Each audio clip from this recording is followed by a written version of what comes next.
So we are thrilled to have A.G. Sulzberger, the publisher of the New York Times, with us today to expand on a topic that is dear to the hearts and minds of all journalists, freedom of the press. 2 months before the November election, A.G. wrote a cautionary op-ed article for the Washington Post. He was stressing the universality of the threats to our profession and the people who depend on us. He outlined some of the tactics dictators in other countries use and warned that the that's not the New York Post, the Washington Post, headlined, which said, U.S. politicians could draw from their playbook. A.G. has long been an advocate for press freedom, probably from the cradle, since his renowned family has led the Times since 1896. His father, Arthur O. Sulzberger, who is with us here, and he was the previous publisher and is a Silurian member who attends our meetings fairly frequently. A.G., like all our speakers, will now receive a 1-year free membership. I don't think I mentioned that to you.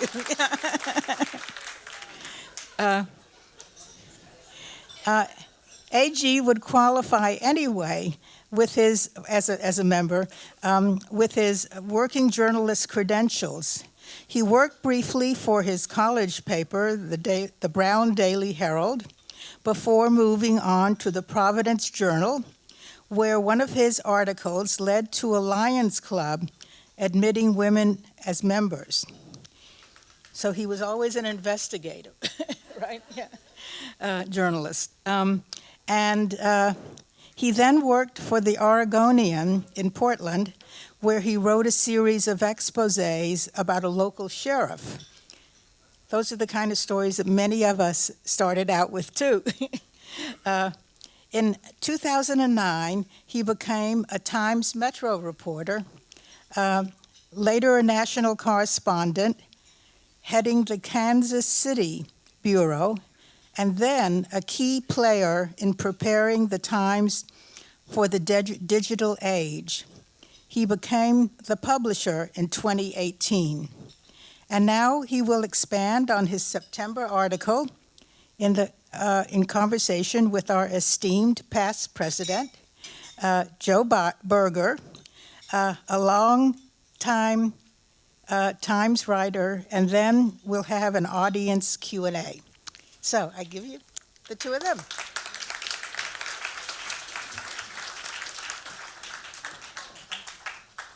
At the Times, A.G. was my editor. I could see firsthand he was an immensely talented and thoughtful journalist, someone who could write lucidly and evocatively, who had inventive ideas for stories, who was able to shape my stories so that their significance was clear.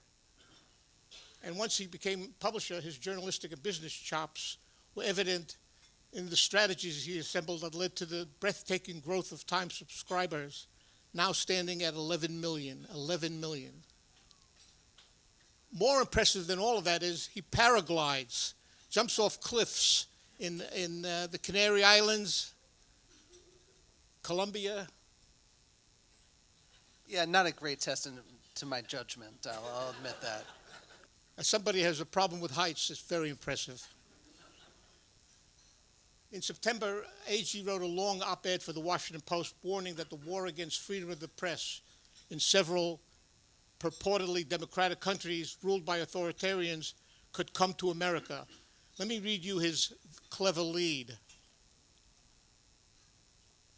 After several years out of power, the former leader has returned to office on a populist platform. He blames the news media's coverage of his previous government for costing him re-election. as he sees it, tolerating the independent press with its focus on truth-telling and accountability weakened his ability to steer public opinion. This time he resolves not to make the same mistake. His country is a democracy, so he could simply close newspapers or imprison journalists. Instead, he sets about undermining independent news organizations in subtler ways, using bureaucratic tools such as tax law, broadcast licensing, and government contracting. Meanwhile, he rewards news outlets that toe the party line and helps friendly business people buy up other weakened news outlets at cut rates to turn them into government mouthpieces. Sound familiar? Within a few years, only pockets of independence remain in the country's news media, freeing the leader from perhaps the most challenging obstacle to his increasingly authoritarian rule.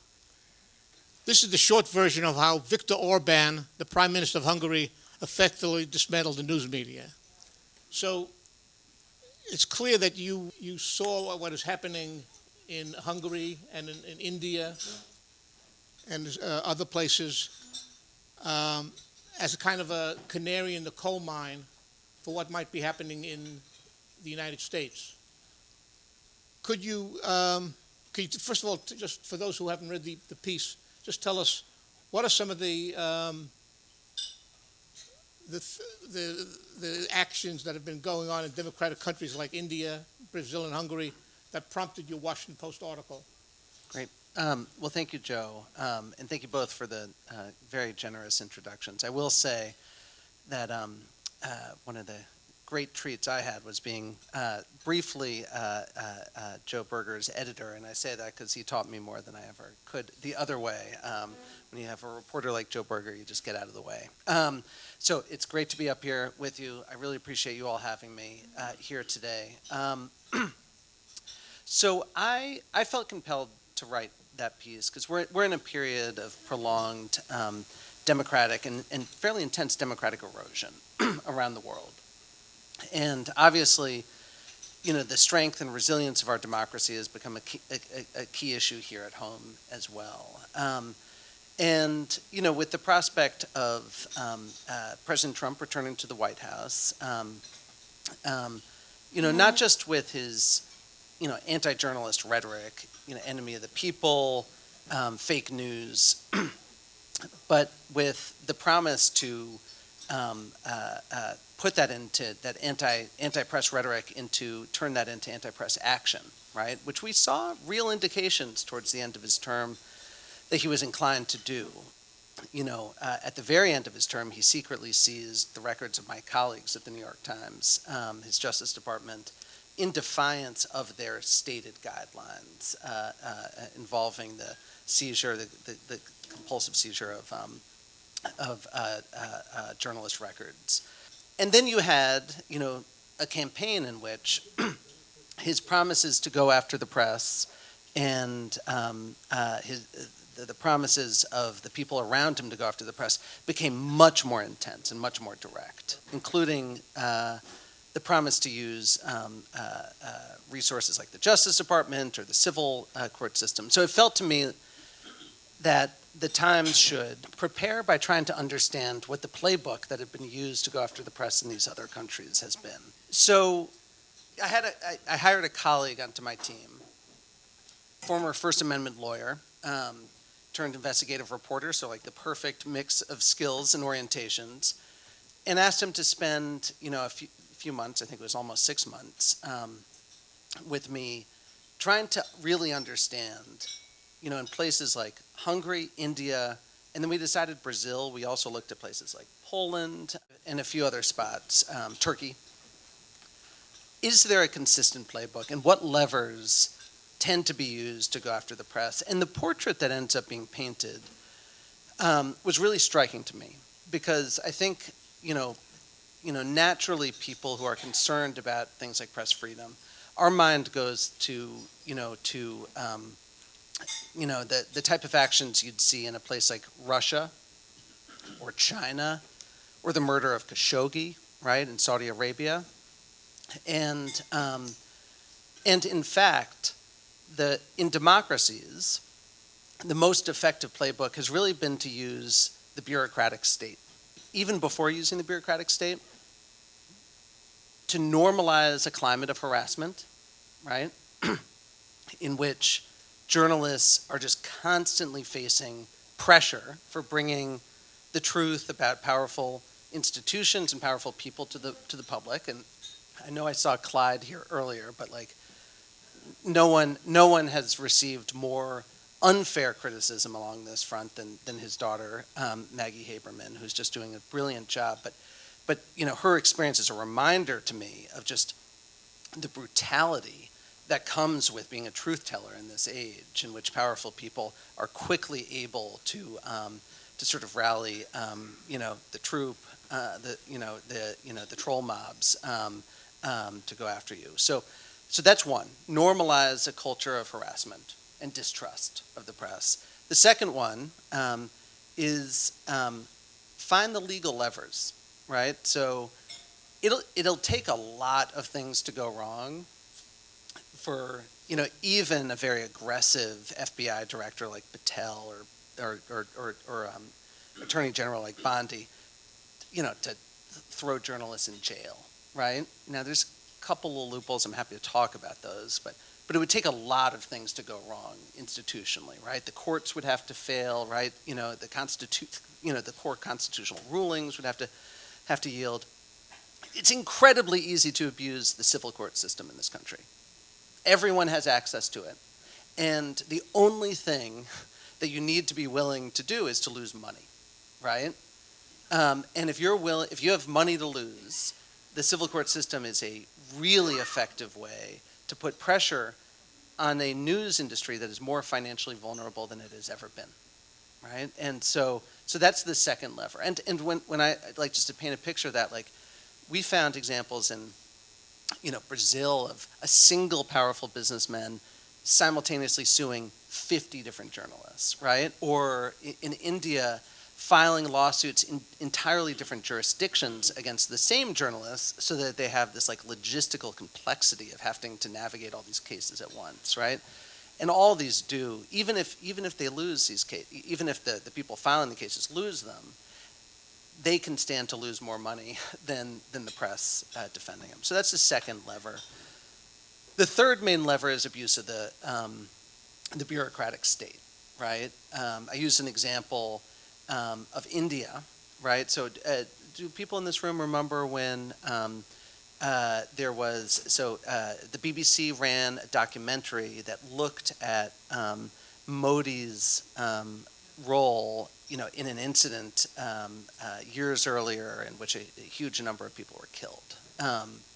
And the Modi government has been very sensitive to that narrative and to evidence behind that narrative emerging to the public. A couple days later, there's a raid of the BBC offices that sort of woke up a lot of folks in the journalism community because it's the BBC. And do people remember what the pretext was? Was it temple burning? It was a tax raid. It was a tax raid, right? And when I say abuse of the bureaucratic state, that's just a perfect example, right?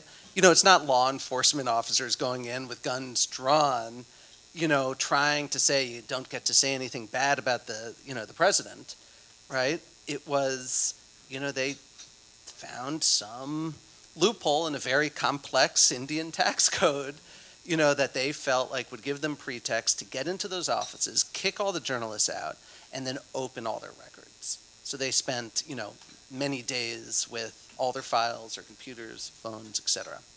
So to me, that's a great example of an abuse of the bureaucratic state.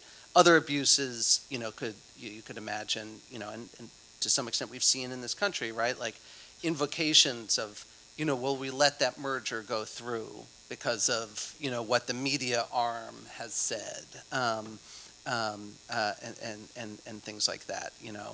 We've heard threats to, if they keep writing things like that, we should take away their broadcast license, right? Like these are, all sort of in the bureaucratic state. And then the fourth main lever is basically creating that as a playbook that your followers, and particularly your wealthiest followers, can, then basically can read as an instruction manual for how to get in the good graces of the administration. So, I felt like it was really essential to understand how that, how that playbook has emerged. In part because the Trump team has been open about the fact that it's been studying this playbook. So, Sorry, that's probably more than you wanted to. no, More than no, you wanted to not know. at all. So what are the indications that it's already happening here? Well, I mean, let's just look at those sort of four elements, right? So the normalization of a climate of constant harassment of journalists, right? Feels like that's a check. Abuse of the civil court system. We'll see, but I've seen really strong indications of that. I think in Trump's first term, I think had more defamation lawsuits filed against us in the first couple of years than we had in the previous couple of decades, right? Which gives you a sense of just how that turned on. Famously now, ABC has just settled a defamation case that virtually every First Amendment lawyer, let me revise that, every First Amendment lawyer that I have heard from said was unlosable. And what happens the next day, a defamation case is effectively, it's not actually technically a defamation case, it's more technically bizarre than that. But a case, a retaliatory case is filed against the Des Moines Register for a poll. So I think we're seeing some indications, that is indeed a vulnerability here. On the, administrative state, I think that's, what we should all be watching most closely, right? Because that's where, the abuse of the formal, levers of power of government, are, is obviously as dangerous as anything. And then the fourth one, do we feel like, a sort of a playbook is being broadcast that others, are processing and maybe drawing from? I think we see some evidence of that too. So all to say, this is a more important time than probably any time in my career for the press to show resilience in the face of these pressure tactics. Because all these pressure tactics they're all about the same thing, right? They're about discouraging and punishing independent reporting that holds power to account, right? And they're about keeping the press from, shedding light on things that other people would rather keep secret. And the press just cannot allow that to happen. So how do you view certain stories, news stories, like the one about Amazon, Jeff Bezos giving $1 million to the Trump inauguration? Are they buckling to this kind of pressure? The LA Times owner proposed that if the paper runs editorials condemning Trump's cabinet choices, it should balance them with opinions expressing support for those choices. So it feels like there's some as I said, buckling going on by some of the press lords. The first thing I'll say is I don't want to take shots at my peers and competitors across the industry, because this is a time when we need more institutions, not fewer, standing up for the journalistic values that everyone in this room believes in, right? And there are all sorts of reasons why a person may make certain decisions. What I hope, and what I hope though, is that the ownership structures of these institutions don't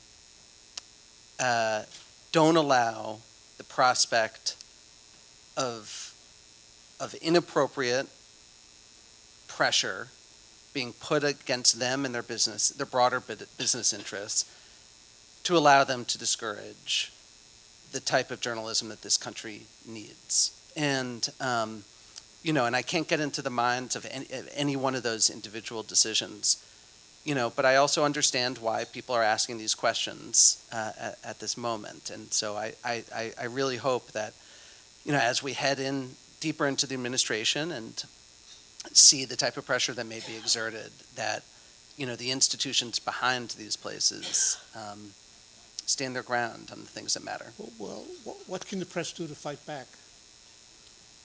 Well, fight back. I don't know. I always like Marty's old line, we're not at war, we're at work. I mean, the first thing, in that spirit is to do our jobs, right? At the Times we have a mission statement, and that mission statement is we seek the truth and we help people understand the world. And I think that mission statement maps perfectly back to the needs of society, right? It's like fundamentally the role of the press is to provide information and accountability, trustworthy information, trustworthy accountability, right? Or independent accountability. And I think that the number of institutions that have the resources and the values to do that work today is obviously greatly diminished from even a couple of decades ago. And so I think it's going to be more important than ever that those institutions that do have the resources to do that work, that do have the values to do that work, commit themselves to reporting the hell out of this moment, right? To shining a spotlight, to digging and exposing the things that people want to keep secret, to holding power to account. And so, but that's not a pivot. That's just us doing our job. Then the second thing is, at the end of that piece, I mentioned a number of things that we've done, right? So, like, if you're worried about the bureaucratic state being weaponized, like, make sure that you're not tiptoeing anywhere near a tax loophole, right? We're probably the first institution in American history that's like gone to our tax accountants and said, like, we want to pay more taxes, like find a couple of ways, like we want to be like a good few yards away from the line here, and there's like a number that FARA, right? So like, add clients from abroad, right? Like there's all sorts of, different, sort of bureaucratic loopholes that you can imagine. So one, run a tight ship, right?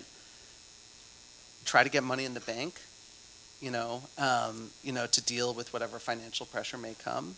And I say it's a hard one just because of the state of the business broadly. Then there's others. I mean, but one of the biggest ones is let's also show some confidence in the First Amendment. Timothy Snyder, has this line that I really appreciate, which is like, power's rarely taken, it's usually given, and I think people who give away the power of the press in this moment are the folks who are sort of losing their nerve about whether the press can endure what will come. I have a lot of faith in the First Amendment. It is the strongest core, protection of press freedom, I think, anywhere in the world, and it has a century of jurisprudence, bipartisan jurisprudence behind it, that should really back us in doing the right thing, and bringing essential information to the public. I also think people can do a disservice with alarmism, and I think just, put our heads down, do the work, and be cognizant of some of the pressures that can come and do our best to prepare. Oh, another one I should say is source protection, right? Like that's obviously, obviously a risk here, right? Like one of the few loopholes that can land a journalist in jail in this country is refusing to disclose a source, with the DOJ and the FBI sort of using that as a pretext to go after a journalist. So I think, taking care of our records, taking care of our sources has become more important than Let ever. me ask you a question as a Sulzberger. Were you going to ask me how to pronounce the name? Honestly, I'm still struggling. Yeah. Is private or family ownership as opposed to corporate ownership, a bulwark against these kinds of attacks? Yeah, I mean, look, there are lots of advantages to have other owners. There's many owners who are smarter and more successful than us, and certainly a lot who are richer than us.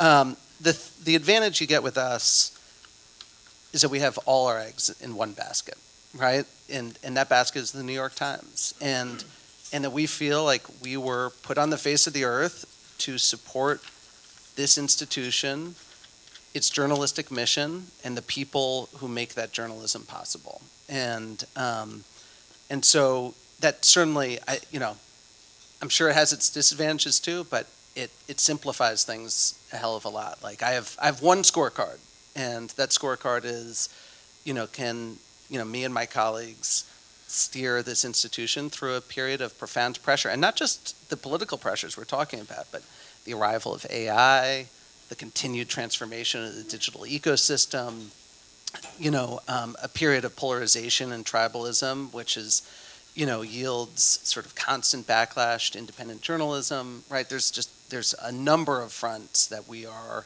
grappling with. But some private owners have, as I said before, buckled, like the LA Times not only blocked an editorial board endorsement of Kamala Harris, but it now wants to attach bias meters to articles. I don't know what a bias meter is, but Yeah, I'm skeptical of that one. Yeah. yeah. So obviously your family has a different position on this kind of. Yeah. Look,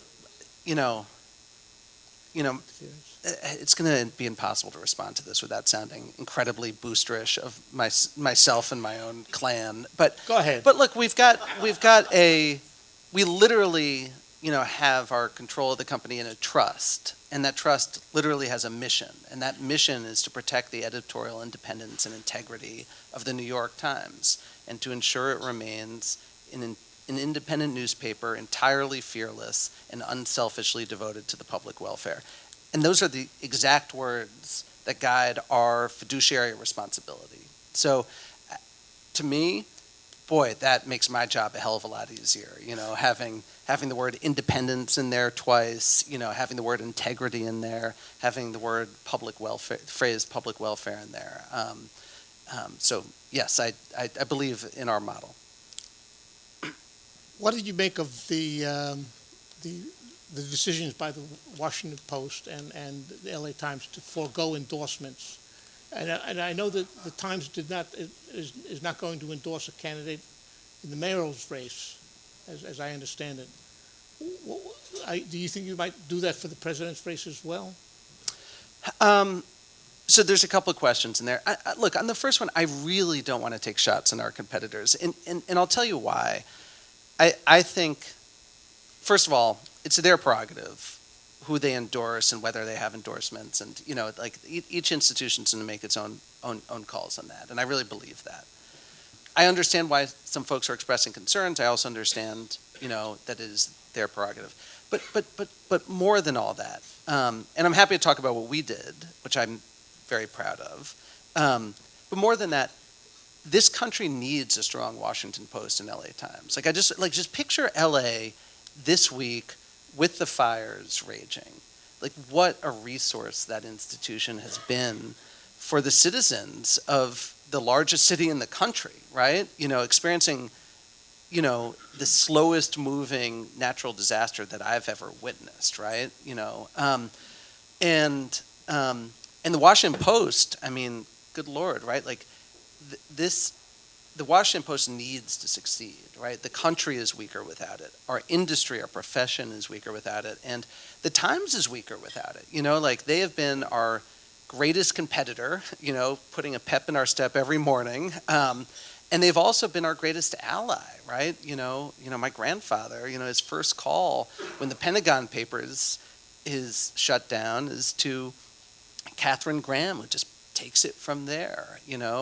Arthur, who's sitting right here, him and Don Graham, partnered together to deal with the very novel Unabomber demands in a way that really could not have served the public interest better. When we had to get hundreds of Afghans, out of the country, Afghans who had worked for the New York Times over the course of our 20 years of coverage of that war, I learned immediately that the Post was struggling with this too, and we decided to team up in this effort, right? So I really don't want to take shots at anyone. These institutions must succeed. It's really important for our country and our profession.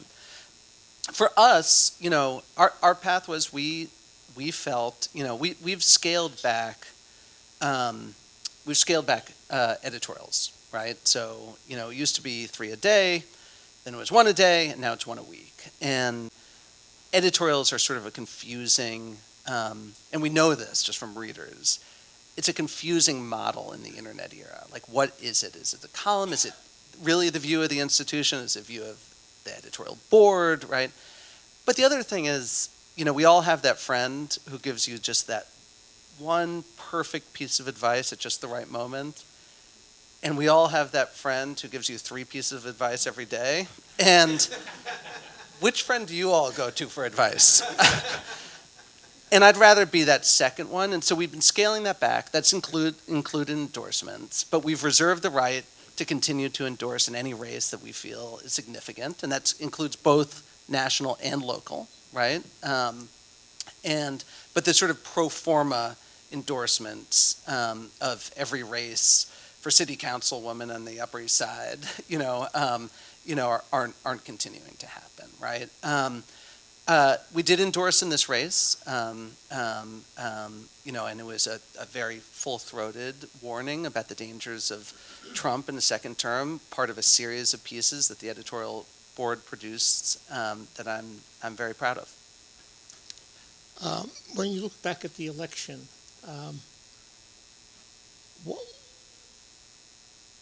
what I'm not sure I can even remember that far back anymore. I can't remember the holidays, Joe.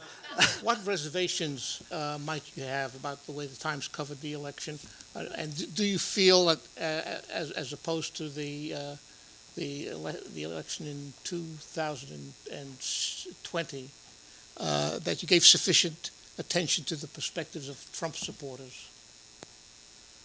Yeah, look, I have very few regrets about how we covered the election. I think that my colleagues did an extraordinary job. I view election coverage as basically having like 4 pillars, right? And the issues, the candidates, the voters, right, which is sort of like, how does America feel and what are they worrying and thinking about? And then the state of the race, right? And, most institutions really focus on the state of the race for obvious reasons. It gets the most clicks and attention. We feel like it's, really important to provide a balanced look at each. So went really deep on the major issues that mattered. Everything from immigration to abortion to the economy, including things like tariffs, to global, foreign affairs, and 2 very different models there. For the candidates, we did an extraordinary, probably an unrivaled bounty of accountability reporting that built on, in the case of Trump, 8 years of accountability reporting that's, includes everything from looking at his businesses to his foreign ties to his family to to getting his taxes, right, which is a 4-year investment of 3 full-time reporters, right, on what was likely just a crazy endeavor, right, like go find this thing that like statutorily you will never be able to see, but ended up providing this incredibly valuable window into the finances and potential conflicts of the president for the first time, right, that the public had never received. And we did similar hard-hitting reporting on Biden, on Harris. We were all over the country, right? I think that Dean agreed that in 2016, we didn't quite catch the mood of the country. We were all over the country in the swing states, in the non-swing states. We have much more of our staff is now out in the country than it used to be. And that's been very intentional. So hearing from voters.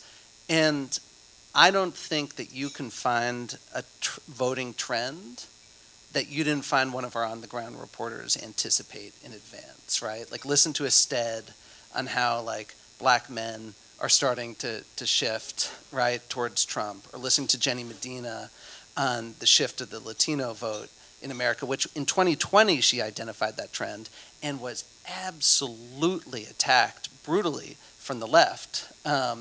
because she obviously didn't understand what was happening in the country. Now, she was the one who was actually out there talking to people, and we saw that trend accelerate here. To the trend of, both Jews and Arab voters, moving towards Trump, right? Like you'll see our reporting in Michigan and other places on that. So, I feel, and then our polling operation, under Nate Cohn, did a wonderful job of not just contextualizing the state of the race, but really helping to foreground the uncertainty and what we don't know about the state of a race and how polls can mislead as well as lead. I feel really good about that. The thing I worry about, if you're going to get to that, is, our colleagues in Washington have been running a marathon for 8 years now, right? And it's clear to me that we need to sort of get some fresh legs in there. It feels like a team competing for like another. It's like the old Spurs teams, right? Like competing for a last championship. Like you got to find a couple of other players to like seed in there as well. So that's the thing I'm thinking about. Because if there's one thing we know about Trump, it's that the pace of news really accelerates. Let me ask you one last question, and then we'll open it up to the audience. Joe Kahn, when he spoke to us last year, worried that reporters were not learning enough about the importance of impartiality and objectivity, that the journalism schools weren't inculcating that kind of armor, I guess is the word. And also, with the diminished metro coverage, reporters aren't being acculturated to spending a year or two covering crime, cops, or transportation. So those kinds of skills and attitudes aren't absorbed. What do you say to that? So I'll say a couple things. I mean, and I'm aware of the demographics in the room, so I can imagine where some of the views on this generational question may be. I don't think it's generational, just generational, right? Like we've got all sorts of great young reporters who embody independence with every fiber of their being, right? And as well as all the other journalistic values, integrity and fairness and all these things. And so I don't think it's just generational, but I think we need to be honest. Like we're in a moment in which there are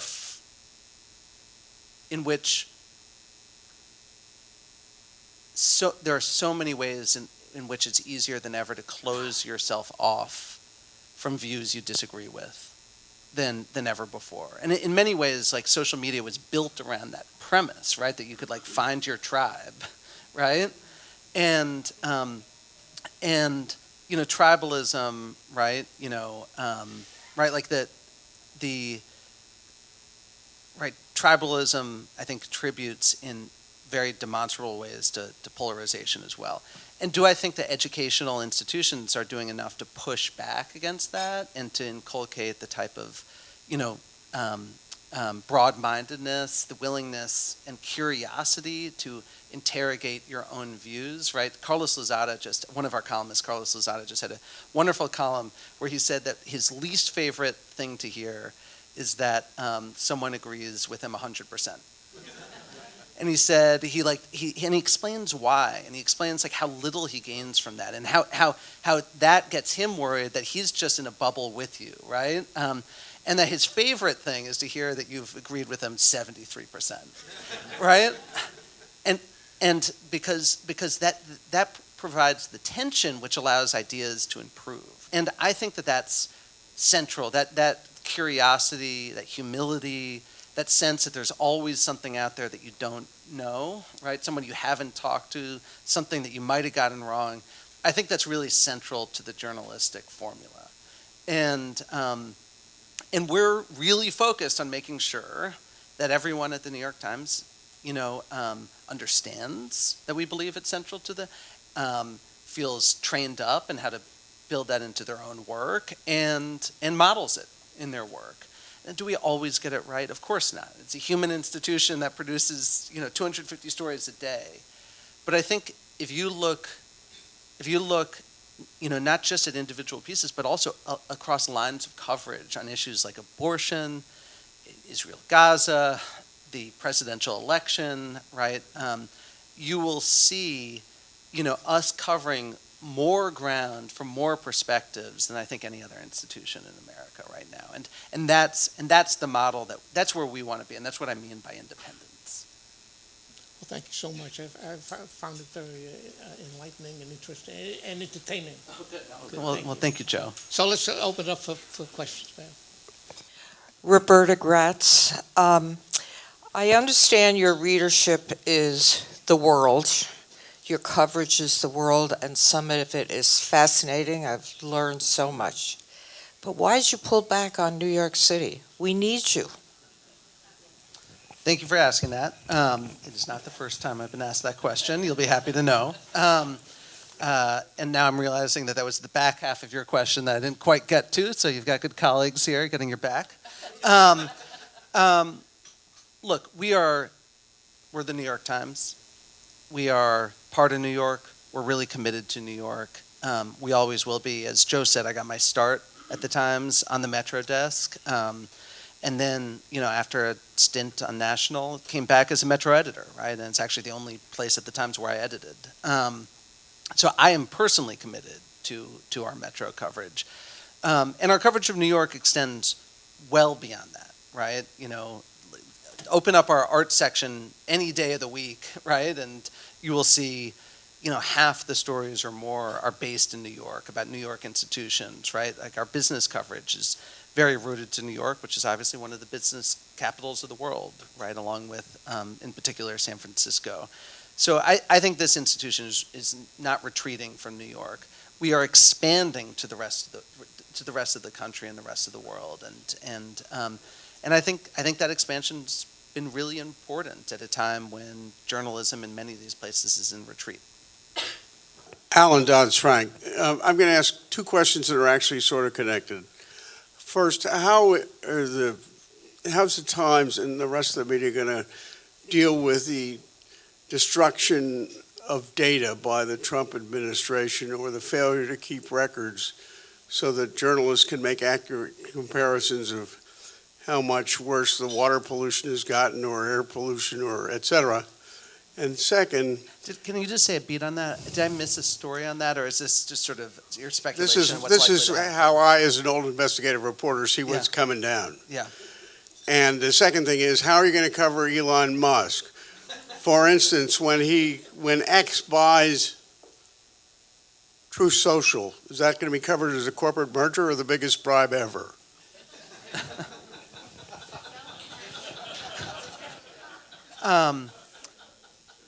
So on the first one, our job is to find out.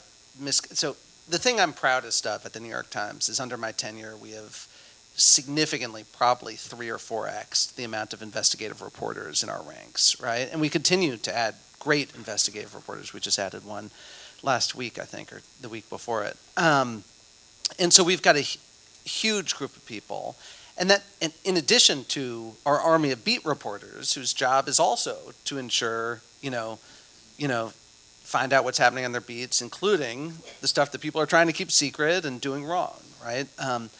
And you add all that up, and part of our job is to expose things like you said. So if people are violating retention acts, right, we will be writing about it, right? If memory serves, it was Maggie who broke the story of Trump ripping up paper and flushing it down the toilet, right? Which, Willie Rashbaum, another great investigative reporter, I think was the single most cited source in the Jack Smith report. No, or which one was it? Oh, yeah, it was maybe it's January 6th. I just heard someone say it was January 6th. And a different colleague, I think Michael Schmidt, was the most cited source in the Mueller report. So our job, right, if people are hiding this stuff, is to expose it. And so how do you do that? I mean, it's through old-fashioned reporting. It's sources, right? It's asking tough questions. It's not remaining undeterred. The second part of your question, right? So, we're covering, Musk, in all his dimensions, as we would cover anyone, who exerts so much power and influence, as a businessman, right? Richest person in the world, culturally, largely through X, right? And politically, right? Through, a newfound, very close relationship with Trump and, including, what's been reported as upward of $200 million spent on that. So, we're going to continue to report very aggressively on an object of, or subject of obvious public interest, as has, I will say, the Wall Street Journal has done excellent work investigating Musk, and so has the Post. Hi, Steve Greenhouse. Thanks for your wonderful defense of freedom of the press. And I hope this question doesn't come off as asking you to bash competitors. So I remember the bad old days in 2009 when the Times, and I'm sure your father remembers this, borrowed money at extortionate rates from Carlos Slim. And no doubt you were thinking, we wish the Times were diversified, maybe owning a movie studio or something, so we got money from elsewhere. So now, seeing what's happened at some of your competitors, which are worried about losing a cloud computing contract or a space contract, or having their pharmaceutical operations not get the go-aheads that they want, that's affected, I believe, some of their journalistic decisions.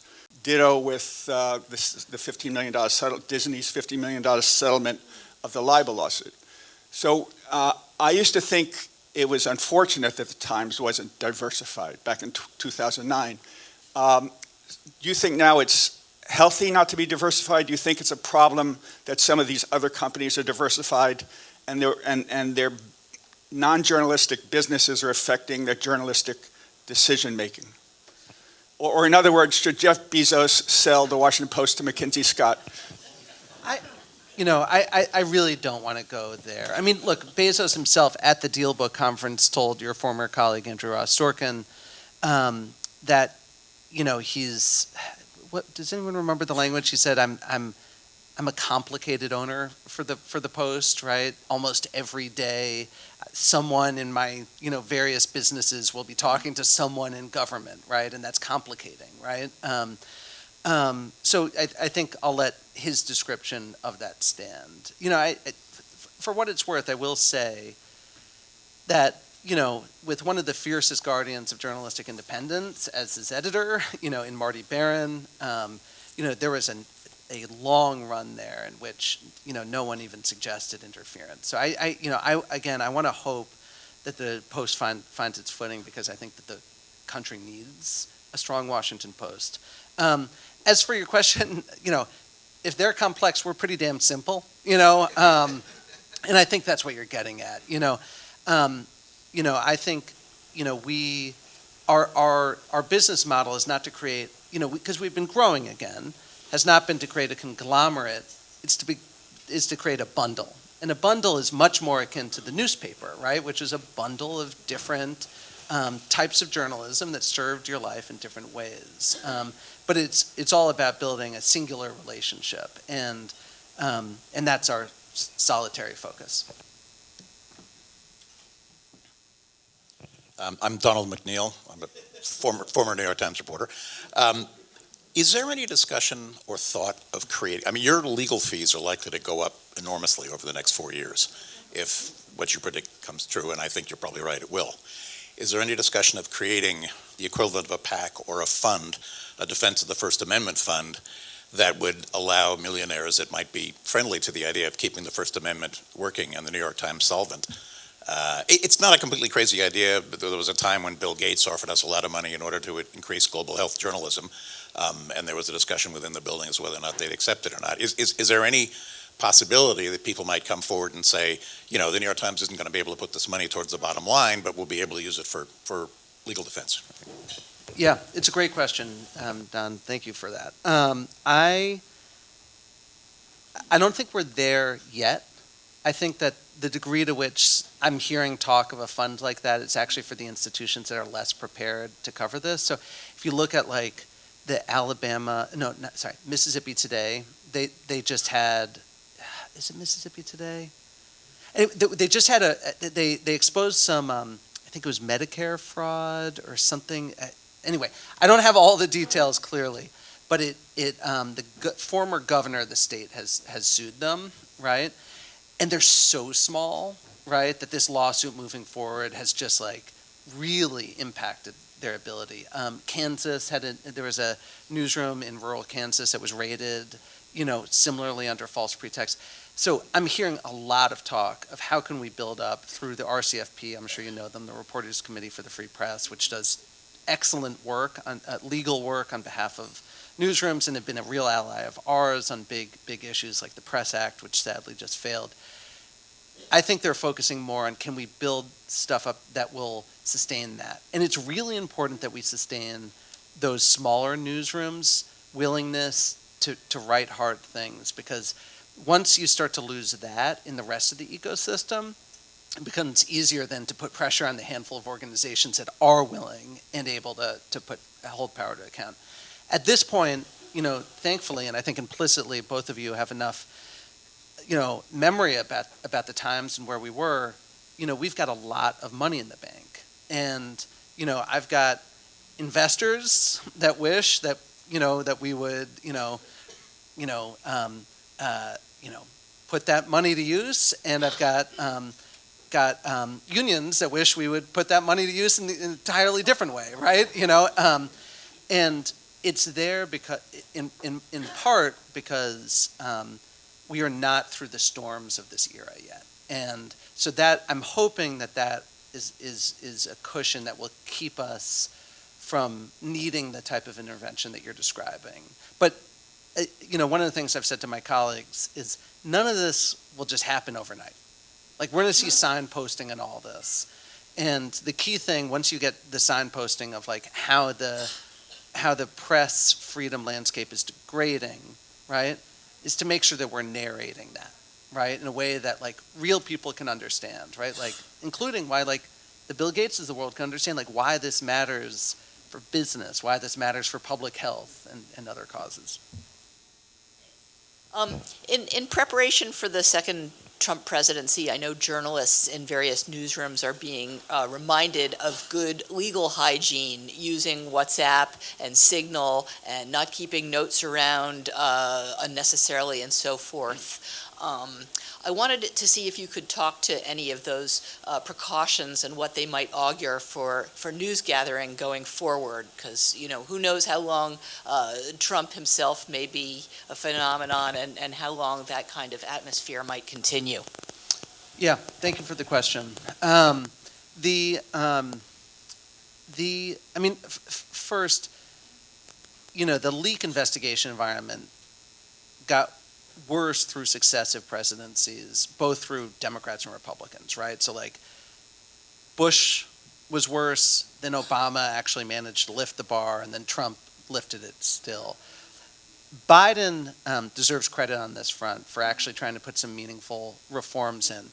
What Garland would say, right, and has said publicly, is Attorney General Garland, is that the reforms they put in place are easily overturned by the next Attorney General, right? So they're non-lasting. The Press Act, which just failed in the United States Senate, thanks, as has been reported, to the interventions of a handful of senators who tried to block it after the House passed it unanimously. And I want you to really think about like how many things the House is doing unanimously these days, would have basically permanently closed that loophole. And I think created a much stronger foundation for which, the type of investigative reporting you were talking about, could be done without, fear of that journalists could be used as end runs to find leakers, right? So, but that did not pass.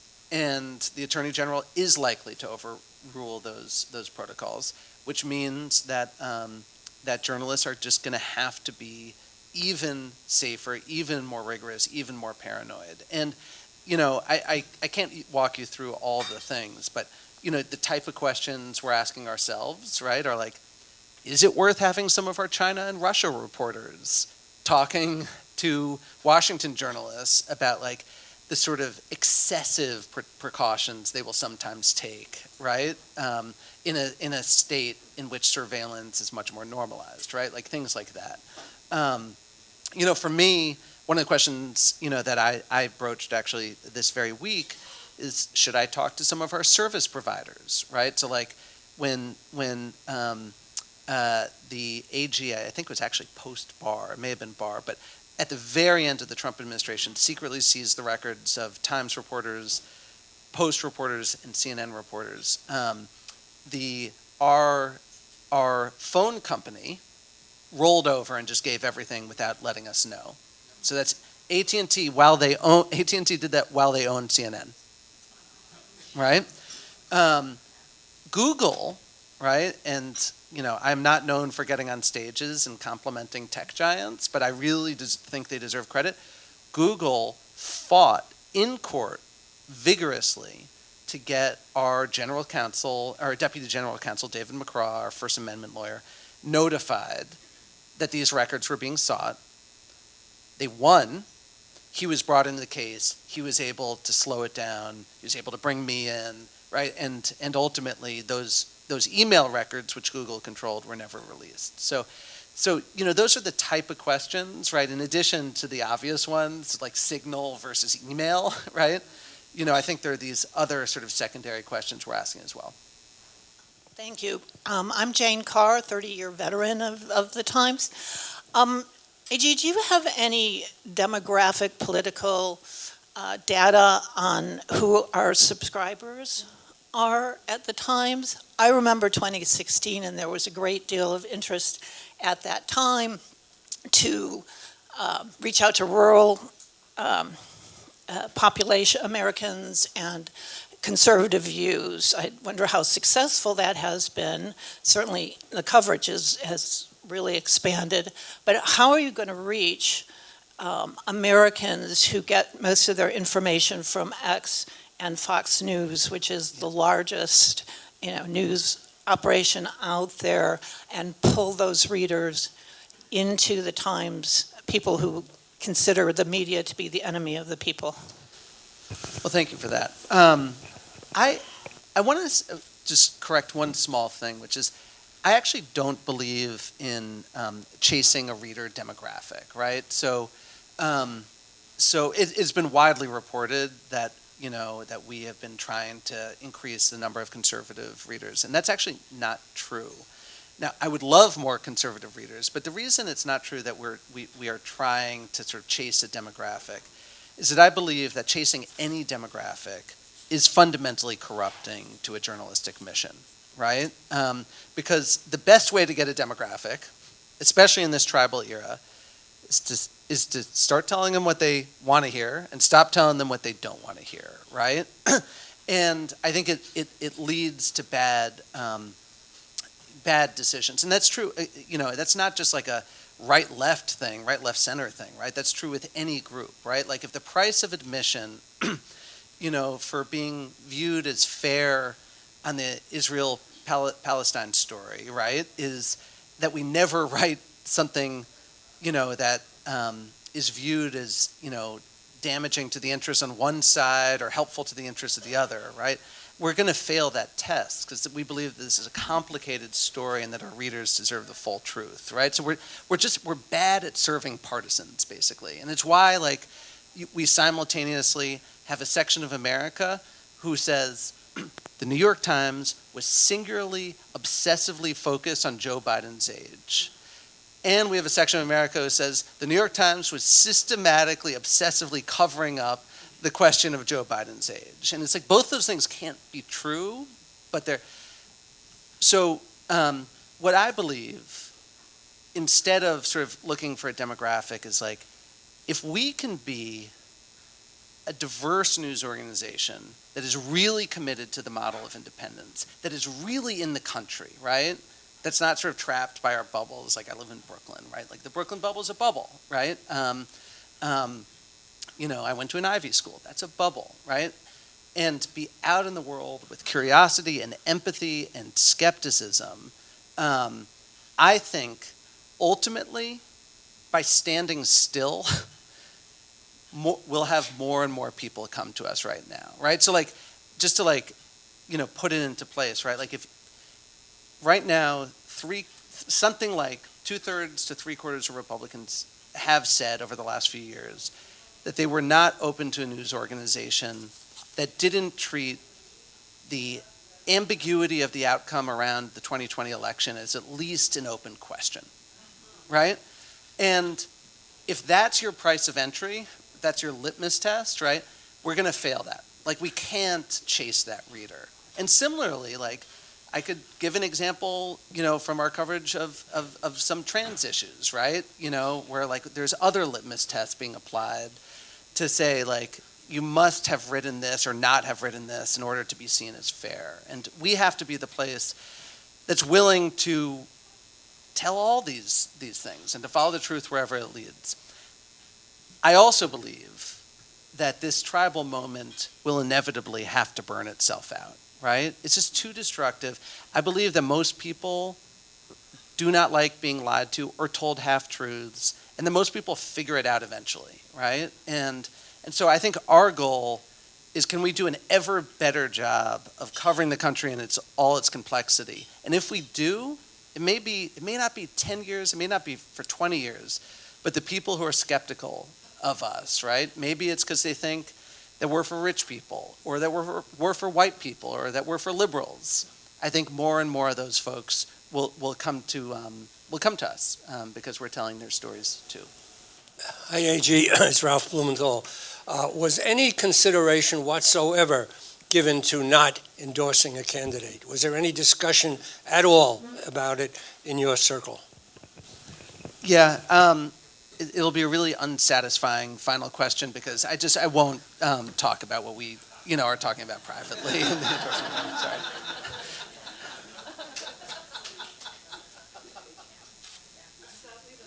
Sure. Let's have a final question. I'm Louise Levathes, and I'd like to know if you think there are any guardrails on Trump at all. We know that the GOP senators, I think, with Ernst have caved. What's your sense of what is holding this president in? Well, I'm a bad pundit, and journalists are terrible prognosticators, right? So I don't want to predict the future, right? To me, a lot of this is uncertain, right? There's the uncertainty about the president's actions or the incoming president's actions, and then there's uncertainty about how institutions are going to react to it, right? Certainly, we're seeing some expansion of running room there, right? 2016, institutions really held, right? And we're clearly seeing a different environment, right?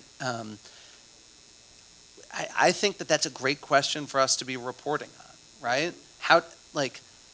Does Congress, a constitutionally protected, check and balance to the executive branch, right? Does it, hold on to those powers, or does it sort of give up some of them, right? How do the courts react, right? How does the educational sector and the business sector react, right? And I think those are questions we want to explore. The question that I feel like I am allowed to have a view on, right, is how should the press react? And our country is a beautifully designed system of checks and balances, and the press are very intentionally, from the founders, were envisioned as part of that series of checks and balances, right? Despite not being actually part of the government, sitting outside the government, but still being part of the checks and balances within the governmental system. If there's one thing we know, it's that when a single party controls all the branches of government, right? It tends to increase excess. It can incentivize. It can remove friction from corruption, things like that. That's when the press playing its accountability role matters most, right? And we know that from single-party states like this one, right? And so I think me and my colleagues are all feeling really, energized by, playing this essential role in a moment in which it's going to matter. And let me just say one thing, because I'm realizing, Jane, that I lost the last part of your question. And I think we need more institutions speaking to the whole country and really trying intentionally to speak to the whole country. Because a lot of what this moment is about is a failure to understand each other, right? And so, I believe that core mission to seek the truth and help people understand, right, is the perfect antidote for a period of misinformation and polarization. We're excited to do the work. Mr. Sulzberger, we're very grateful that you could spend this time with us today. Thank you. Thank you, AG.